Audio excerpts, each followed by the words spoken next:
So, for our YouTube subscribers, this is video one of two videos that are designed for a blog post. And so they're little snippets taken from one of our members' online workshops that we do. And this was not designed specifically for YouTube. So you might find some useful information in it, but just keep that in mind as you watch it. All right, so have fun and happy painting. Bill, Yes. I have a question, Okay. Stevie. You did this painting in two parts, or did you finish it up soon after you demonstrated the first part? No, this was, you see basically the entire painting from start to finish on this. Okay, so it was all wet underneath. You're putting wet on wet. That's correct. All of this is still dry. I mean, all of this is still wet. Nothing's dried out. Okay, that's good to know. Thank you. So, and I try to work alla prima with, that's what, wet into wet or alla prima or direct painting. Those are different terms for the same thing, basically. So I like to work alla prima as much as possible because I can manipulate edges much better that way. But sometimes it's also very helpful to let a layer dry before working on top of it, because you can get different techniques, different effects that way as well.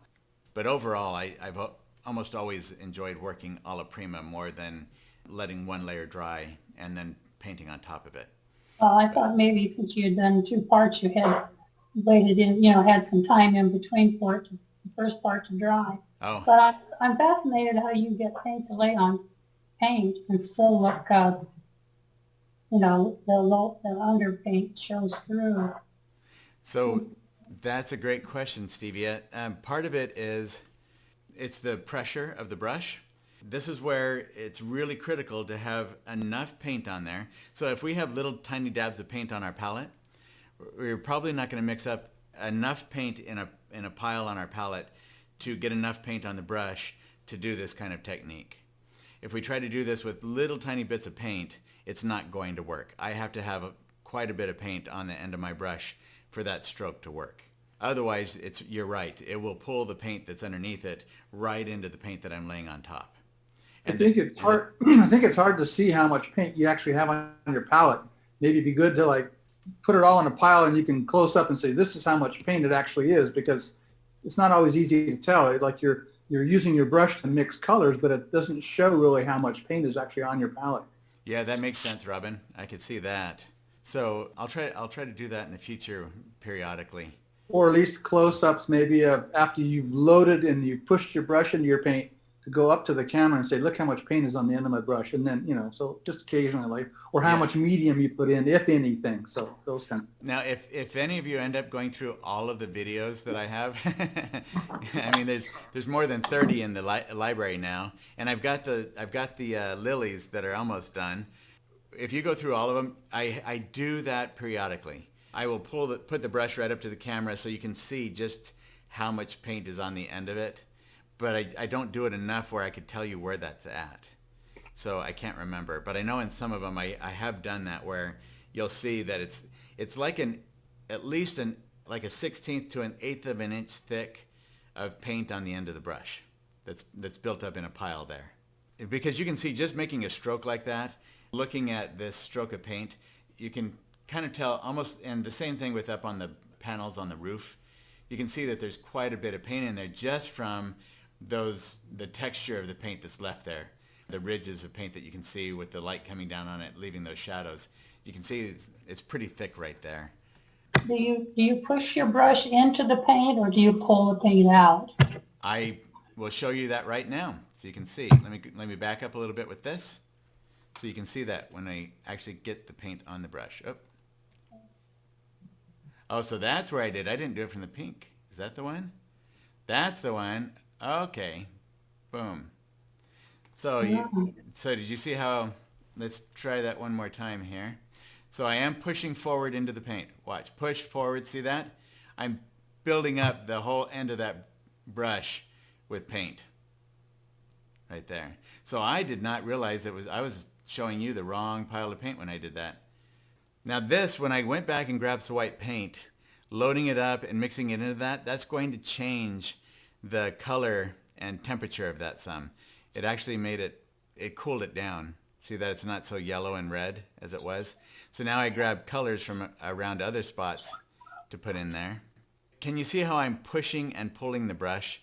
And the nice thing about this is that if you actually want to see exactly how that brush stroke happens, because it can happen pretty fast, you can go in here and actually slow it down, and then it'll go very slowly. So if we go back to these other strokes, you'll be able to see exactly how that stroke, when I talk about pushing and pulling the brush, we'll see exactly how that happens. But you see, I'm pushing that brush into the paint.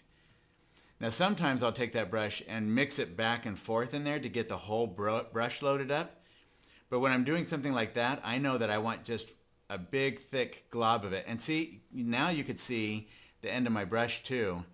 It was about maybe a quarter to a half an inch of the brush that was loaded up with paint when I did that. So I pull the brush and I push the brush to get that stroke in there.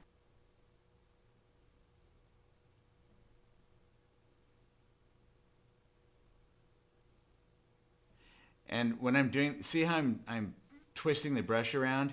It's so that I can keep getting texture and laying that down in a, so it's not a big opaque stroke. I'm wanting it to feel broken up and dusty and kind of ragged, like an old country road is what I'm going for with it. So anytime that you have trouble seeing exactly what I've done in a spot, just slow down the speed and it'll help you to see that more clearly, I think. I'm sorry, Bill, how did you slow down the speed? You go over here to this little gear icon that says like HD on it. Okay. Down in the lower right corner. Click on that. You see this playback speed? Yes. You click on that and you can either speed it up if you just want to get through it quick. You can speed it up. And like I would suggest you just turn off the sound if you just want to watch the actual painting part of it and you don't want to hear any commentary. Just put it on on double speed, and you can. It's like I found value in that too with the fast motion videos, going through and just seeing the overall process very quickly. It focuses more on the overall fundamental principles rather than the details. Or you can go in here and slow it down to quarter speed, half speed, 3/4 speed, that sort of thing. So right now this is at half speed, and you can see a lot better what exactly is happening in that brushstroke. Thank you. You're welcome.